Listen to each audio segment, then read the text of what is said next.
Okay, this is Connor McCreery that we just met while having breakfast in the Authors Lounge here at the Miami Book Fair.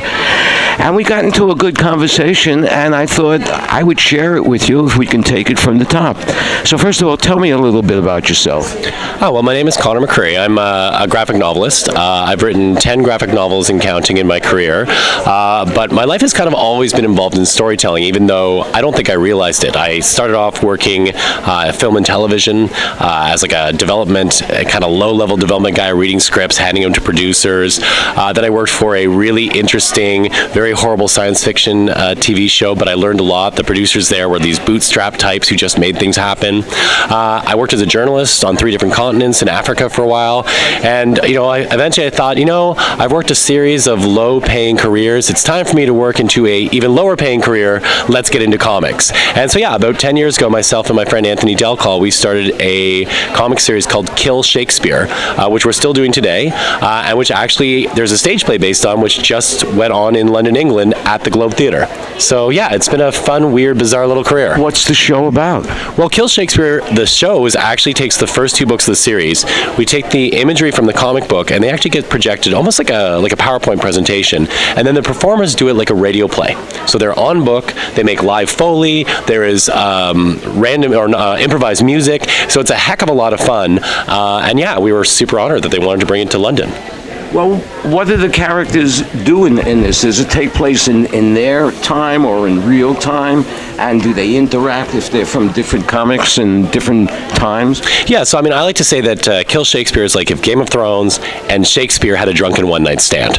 And we're the illegitimate babies they leave behind. What it does is it takes all of Shakespeare's characters, puts them in a shared universe, and then pits them against each other on this quest to end all tragedy. And our story begins, like any good Shakespearean tale, with somebody washed ashore in a strange land. For us, that's Hamlet. And the people who find him are the legendary villains Richard III and Lady Macbeth. And they promise Hamlet they can bring his father back from the dead if in return Hamlet will track down and kill this mysterious wizard, William Shakespeare. So Hamlet does kill Shakespeare, save my father, but as he goes he meets this other group of characters that we like to call the Justice League of Shakespeare, who are led by Juliet. It's been 7 years since her ordeal with Romeo, and in our world she survived and has evolved to become this leader of the rebellion, and she tells Hamlet his true destiny is actually to trigger the second coming, to kill or not to kill. Are you guys following this? I know, right? But basically the key question is to kill or not to kill. That is our question. And so in our first 2 books, you meet Shakespeare. You find out, is he this benevolent wizard, this benevolent creator, this evil wizard, or something else entirely? And from there we start to dip into plays like The Tempest or Twelfth Night. We recently did a flashback book explaining how Juliet went from the girl in the play to the woman you meet in our story. It's a lot of fun. It's ridiculous. It's, on one hand, we pay homage to the bard, and on the other hand, we try to mix up everything he ever did. And, thankfully, because he said kill all the lawyers, we feel like we're safe from, any sort of legal repercussions.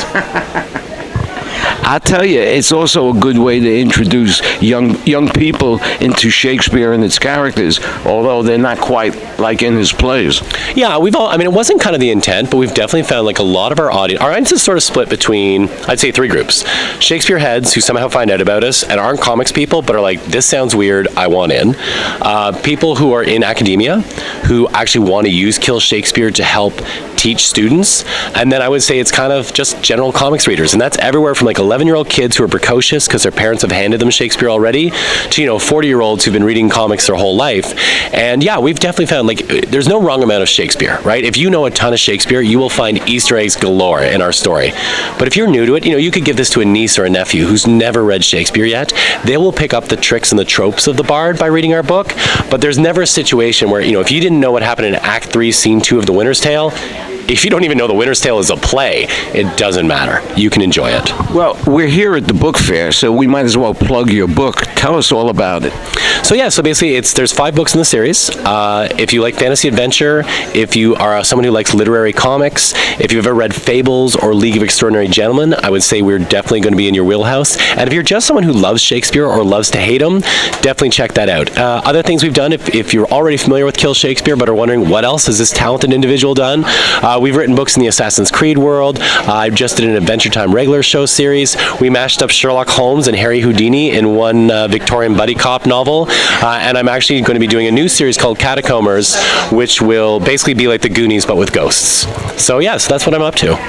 Well, this is Connor McCreery, a man of few words. And I really enjoyed talking to you, and good luck. Well, thank you very much. This was a great time, and hello to South Beach.